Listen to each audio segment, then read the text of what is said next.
माँ को मंदिर केते सुंदर है अट्राक्ट है। ये हूँ गोरखनाथ मंदिर। ये गचर मूल अंश कौटी कहीं भी जान ना। फ्रेंड्स फाइनाली आम बर्तमान बाहर जगतसिंहपुर अवस्थित सारला पीठ गोरखनाथ। चलतु से पहुँचला पुणी आप सहित भेट। माँ को मंदिर केते सुंदर है अट्राक्ट है। आपण मैंने आसतु देखिए बहुत भल लगे। माँ पाखरे जी जहाँ भी मनस्कामना करे तार मनस्कामना पूर्ण हुए बोली समस्त विश्वास। आपण मैंने देखु बर्तमान मु मंदिर चारिपार्श्व समस्त एरिया को आपण देखा चेष्टा करी। देखु फ्रेंड्स बर्तमान ये हूँ मंदिर लेफ्ट साइड। मंदिर गेट रे एंट्री कले लेफ्ट साइड टर्न कले आप पार्श्व को देखा पाइबे। देखो मंदिर टॉप लेवल को के सुंदर है। आप देखु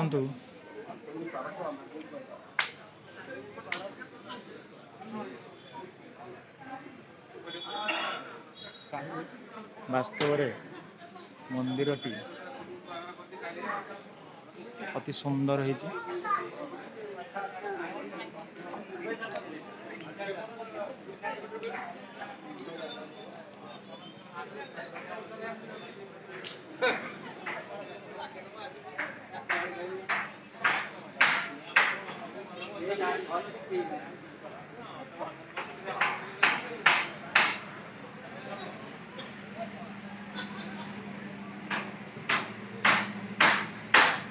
तमरी ये सिल्ला तमरी आज्ञा सिल्ला तो आगा आजा बोला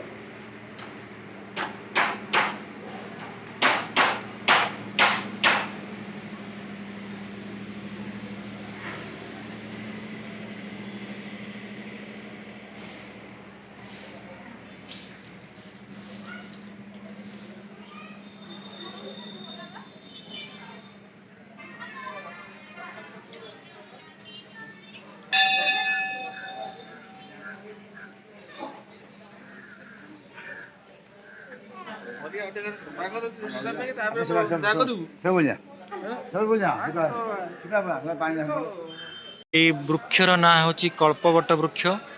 ये वृक्ष निजर मनस्कामना पाई नाली कना नाली चूड़ी बांधि थांती। माँ पाखरे निजर दुख को जणियापाई यह एक माध्यम बोली लोक मैंने विश्वास करती।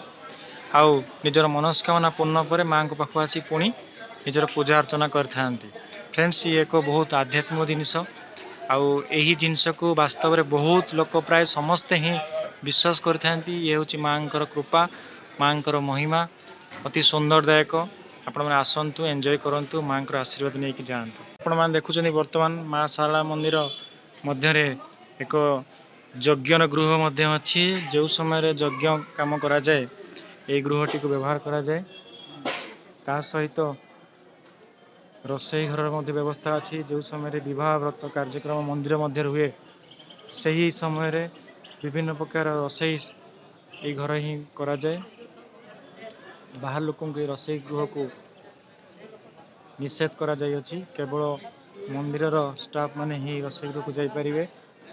ता सहित आहरी बहुत सारा घर अच्छी जमीक ज्योतिष पालिया पंडा पालिया सेवक पालिया नाजीमंत इत्यादि। ता सहित मंदिर मध्य विभिन्न प्रकार भोगर सामग्री दुकान अच्छी। आप देखते माँ सारला भगभंडार माँ सारला भगभंडार ता सहित आहरी सुंदर सुंदर जिनस आपण मानक देखा चाहिए। फ्रेंड्स देखु आप आसबे डेफिनेटली एंजॉय करेंगे मंदिर मध्य।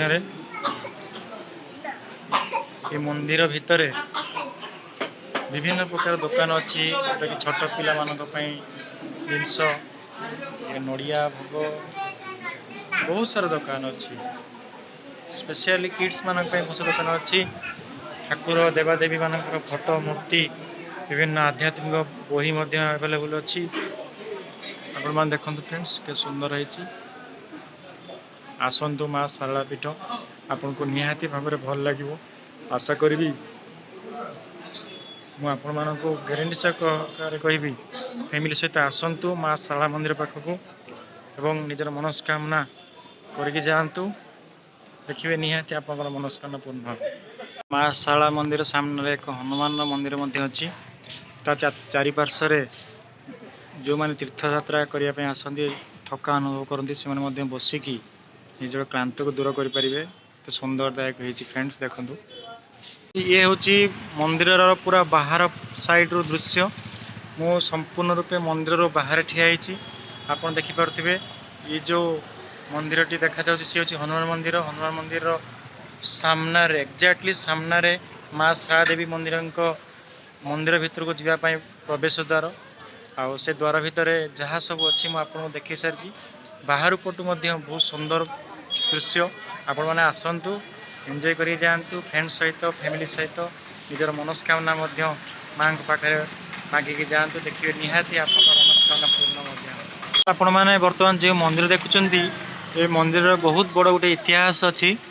କିଛି ବର୍ଷ ପୂର୍ବରୁ ପୁରୀ ଶ୍ରୀ ଜଗନ୍ନାଥ ମନ୍ଦିରରେ ଥିବା ବଳଭଦ୍ରଙ୍କ ମୂର୍ତ୍ତି ନିର୍ମାଣ ନିମନ୍ତେ ଏକ ନିମ୍ବର ଗଛ ଯାଇଥିଲା। ଆଉ ଯେଉଁ ଗଛଟି ଥିଲା ସେଇ ଗଛର ସ୍ଥାନ ହେଲା ଏଇଠି। ଏଇ ଗଛରୁ କାଟିକି ନେଲା ପରେ ଏଇଠି ଗୋଟେ ମନ୍ଦିର ତିଆରି କରାଯାଇଛି ବଳଭଦ୍ରଙ୍କ ନାମ ଅନୁସାରେ। ଏପର୍ଯ୍ୟନ୍ତ ପ୍ରତିଷ୍ଠା ହେଇନି। ତା ସହିତ ଗଛର ଯେଉଁ ଅଂଶ ମନ୍ଦିରକୁ ଗଲା, ମାନେ ପୁରୀକୁ ଗଲା ଭଗବାନଙ୍କର ମୂର୍ତ୍ତି ନିର୍ମାଣ ପାଇଁ, ଆଉ ଯେଉଁ ଅଂଶ ବାକି ରହିଗଲା ସେ ସମସ୍ତ ଅଂଶକୁ ଏକ ପୀଠରେ, ସ୍ମୃତି ପୀଠରେ ସମାଧି ଆକାରରେ ଦିଆଯାଇଛି। ମୁଁ ତାପରେ ଆପଣମାନଙ୍କୁ ସେ ସମାଧିକୁ ମଧ୍ୟ ଦେଖିବା ପାଇଁ ଚାହିଁବି। ଫ୍ରେଣ୍ଡସ୍, ଇଏ ଏକ ଐତିହାସିକ ସ୍ମୃତିର ପୀଠ।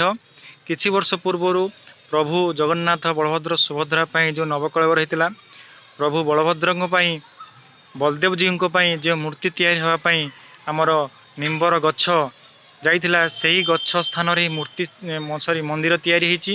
ଏବଂ ଗଛର କିଛି ଅଂଶ ଯାଇଥିଲା ଭଗବାନଙ୍କର ମୂର୍ତ୍ତି ତିଆରି ହେବା ପାଇଁ। ଆଉ ସେଇ ଗଛର ଯେଉଁ ଶାଖା ପ୍ରଶାଖା, ଯେଉଁ ଅଂଶ ମୂର୍ତ୍ତି ତିଆରି ହେବା ପାଇଁ ଯାଇନଥିଲା, ତାର ସେଇ ବାକି ଅଂଶ ଗୁଡ଼ିକ ଏଇ ସ୍ମୃତି ପୀଠରେ ହିଁ ସମାଧି ଆକାରରେ ଦିଆଯାଇଛି। ବାସ୍ତବରେ ଏହା ଏକ ଭାବ ବିହ୍ୱଳ ଦୃଶ୍ୟ। ଆପଣମାନେ ଆସନ୍ତୁ, ଦେଖିବେ, ଆଶୀର୍ବାଦ ନେବେ। ବହୁତ ଖୁସି ଲାଗିବ, ମଜା ଲାଗିବ। ଆଉ ଆଶା କରୁଛି ମୁଁ ଆପଣଙ୍କୁ ଏଇ ସ୍ମୃତି ପୀଠଟି ନିହାତି ଭାବରେ ଭଲ ଲାଗିବ। ବହୁତ ସାରା ଲୋକ ଆସନ୍ତି ମା ଶାରଳା ପୀଠକୁ, କିନ୍ତୁ ଏଇ ସ୍ମୃତି ପୀଠ ବିଷୟରେ ବହୁତ ଲୋକ ଜାଣିନଥିବେ।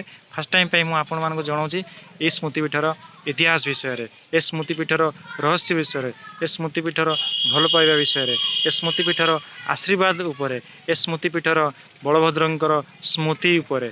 ଧନ୍ୟବାଦ। ଆପଣ ଯେଉଁ ଦେଖୁଛନ୍ତି ସେଇ ପୋଖରୀ ମଝିରେ ଗୋଟିଏ ମନ୍ଦିର ଅଛି। ଶାସ୍ତ୍ର ଅନୁସାରେ ସେହି ମନ୍ଦିରରେ ମା ଶାରଳା ଦେବୀ ରହିଥିଲେ।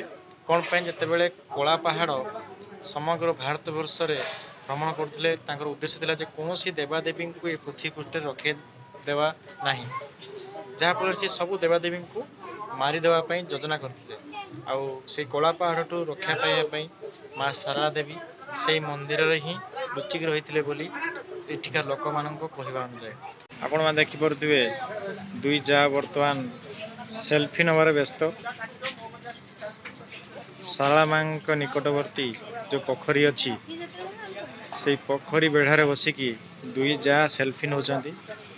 କମ୍ପିଟିସନ୍, ଦୁଇ ଜଣ ଭିତରେ କମ୍ପିଟିସନ୍, ସେଲ୍ଫି ନେବାରେ ଦୁଇ ଯାଆ ମଧ୍ୟରେ କମ୍ପିଟିସନ୍। ଗୁନୁ ବର୍ତ୍ତମାନ ଦୁଇ ଜଣ ଅଜିଣା ଝିଅ ସହିତ ସାଙ୍ଗ ହୋଇସାରିଛନ୍ତି। ଆଉ ଗୁନୁର ବାବା ଗୁନୁର ଫଟୋ ନେବାରେ ବ୍ୟସ୍ତ। ବାପ ଝିଅ ପ୍ରବଳ ଏନ୍ଜୟ କରୁଛନ୍ତି। ପୁଣି ସେଲ୍ଫି, ଇଏ ହେଉଛି ସେଲ୍ଫି ଜମାନା। ବର୍ତ୍ତମାନ ସେ ସାଙ୍ଗ ଦୁଇ ଜଣ ସହିତ କଥାବାର୍ତ୍ତା ଚଲେଇଛନ୍ତି, ନିଜ ମଧ୍ୟରେ ଦୁଃଖ ସୁଖ ବାଣ୍ଟିଛନ୍ତି, ହସ ଖୁସି ହେଉଛନ୍ତି। ଗୁନୁ, ଏ ଦୁଇ ଜଣ କିଏ?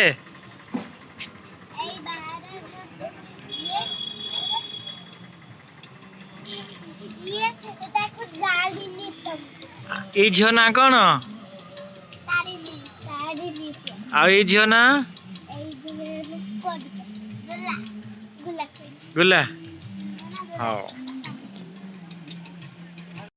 ଶାରଳା ମନ୍ଦିର ବୁଲି ସାରିଲା ପରେ ଗୋରଖନାଥ ମନ୍ଦିର ପହଞ୍ଚି ଯାଇଛୁ। ये हूँ गोरखनाथ मंदिर बाहर पार्श्व गेट समस्ते पहुँच जाइए भाई भाउज खुंकुनी गुनु आप देखिपार भितर को गला डिटेल दृश्य देखिए गोरखनाथ मंदिर में। ये हूँ गोरखनाथ मंदिर। ये मंदिर इतिहास मु कहवाई चाहिए जुग जुग धरी बहुत वर्ष पूर्वर जड़े मुनि ऋषि तपस्या करुले एवं यही जगार ही सी भस्म होते आउरी समाधि स्थापन करा जाय। एई मंदिर को तांकरी नाम रे नामित करा जाय। प्रभु गोरखनाथ को पूजा अर्चना करा होची जुग जुग धरी। आउ देखंतु मंदिर निकटवर्ती जो अच्छी ये जो गछ ये जो गछटी अच्छी ये गछ होची बर गछ किंतु आ कोठी मूल ये गछर मूल अंश कोठी केही भी जान नांती। ये हला बहुत जगह शाखार माड़ी बसची आउ तार गोटे जगार कोठी मूल कोठी आरंभ होइछे गछ आज पर्यंत केही जानी नांती कि आविष्कार मध्य करि पार नांती। वास्तव रे यह एक स्मरणीय पूजनीय देखंतु फ्रेंड्स देखो पारछंती ये गछ ये मंदिर दृश्य केते आनंददायक केही भी कहि परिबेनी ये गछ गुड़िकर बा ये गछटीर वास्तव रे तार मूल अंश कौटी अच्छी सबू जगह देखले मूल लगे किंतु ये गछटी गोटे जगार बाहरी एंटायर एरिया को माड़ी बसी एपरिक मंदिर मध्य प्रवेश करिछि। देखंतु फ्रेंड्स चारि पार्श्व केवल गछ ही गछ देखंतु गोटे गछर शाखा ये समस्त किंतु केही भी जणे भी कहि नाहंती आज पर्यंत ए वास्तव रे ए गछर मूल अंश कोठी अछि।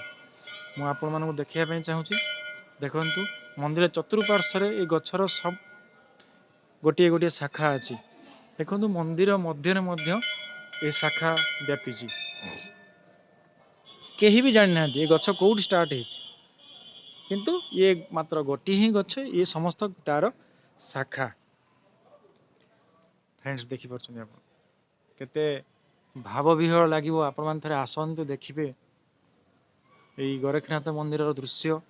संध्या आरती देखिया पई हेले आपन को संध्या समय पहुंचिया पई पड़िबो। आमे संध्या समय पहुंचतिबार संध्या आरती देखि परलु आ मंदिर दृश्य मध्य मु आपन मानकु देखौची। फ्रेंड्स डिटेल्स देखंतु जोठी जिवे केवल गछ ही गछ आउ ए गछर शाखा किंतु गछर मूल अंश कोठी केही भी जानि नाही।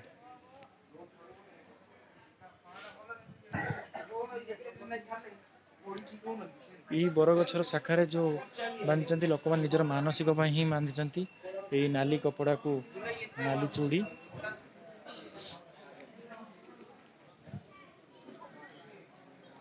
फ्रेंड्स आपण मान देखुचंती गोरखनाथ मंदिर रे संध्या आरती दृश्य भागर देले संध्या आरती दर्शन मिलताए आ भगवान पाखरे मु कृतज्ञ आम मानको सुजोग देइछंती संध्या आरती दृश्य को उपभोग करिया पई आशीर्वाद देवा पई आपण माने मध्य संध्या आसंतु गोरखनाथ मंदिर सौंदर्य को उपभोग करन।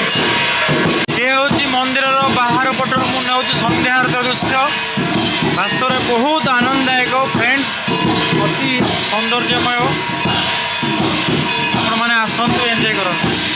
फ्रेंड्स संध्या आरती सरी जाई अछि वर्तमान समस्ते भगवान को निकट रे निजको समर्पण करुछंती आपण मान देखि परछंती।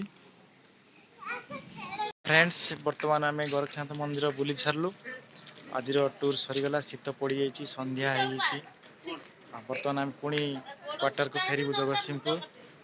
आप देखी पारे मो पछपटे गुगुनी भाई भाउज समस्ते गाड़ी पाखु चलले मु भी बर्तमान गाड़ी पाखु चलची अंधा रास्ता रे।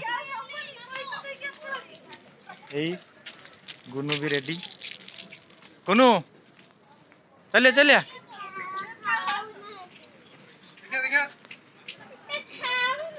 फ्रेंड्स पुणी आ गोटे वीडियो पर्यंत मु आपण मानठु विदाय नउछि। आमर आज जर्नी ये शेष होछि पर्यंत मु आपण विदाय नउछि। Bye bye love you all thank you.